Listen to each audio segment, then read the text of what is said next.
Representative Alcee Hastings of Florida, a former civil rights lawyer and federal judge who served in Congress for nearly 3 decades and became the vice chairman of the House Rules Committee, died Tuesday morning. He was 84. Mr. Hastings, a Democrat, had announced in 2019 that he had pancreatic cancer. His death was confirmed by his chief of staff, Lale Morrison. He lived a full life with an indelible fighting spirit dedicated to equal justice, Mr. Hastings's family said in a statement released by his office.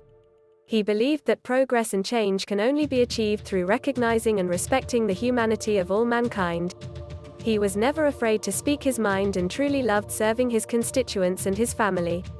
His death will narrow Democrats' already slim House majority until a special election can be held to fill the seat.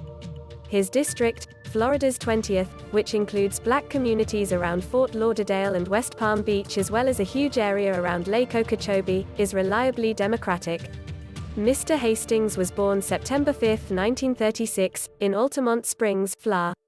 He attended Fisk University and earned a law degree from Florida A&M University.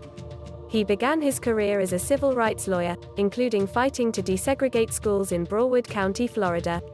In 1979, President Jimmy Carter appointed him to the U.S. District Court for the Southern District of Florida, making him the state's first black federal judge, according to his congressional biography.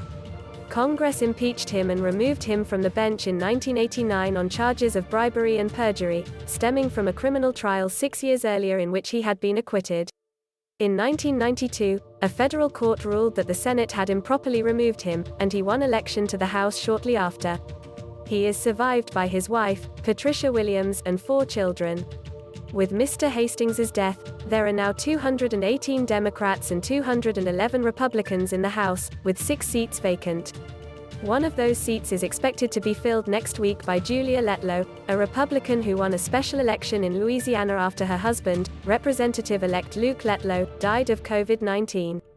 In statements on Monday, Mr. Hastings's congressional colleagues described him as a compassionate colleague and friend, but one who never shied away from political fights. He wasn't afraid to use a little shame to press for change, said Representative Debbie Wasserman Schultz, a Democrat whose district borders his. Representative Charlie Crist, who was a Republican governor of Florida before becoming a Democrat, said he had long admired Congressman Hastings' advocacy for Florida's black communities during a time when such advocacy was ignored at best and actively suppressed or punished at worst. When Mr. Hastings announced his cancer diagnosis in January 2019, he wrote that he had considered whether the disease would affect his ability to do his job.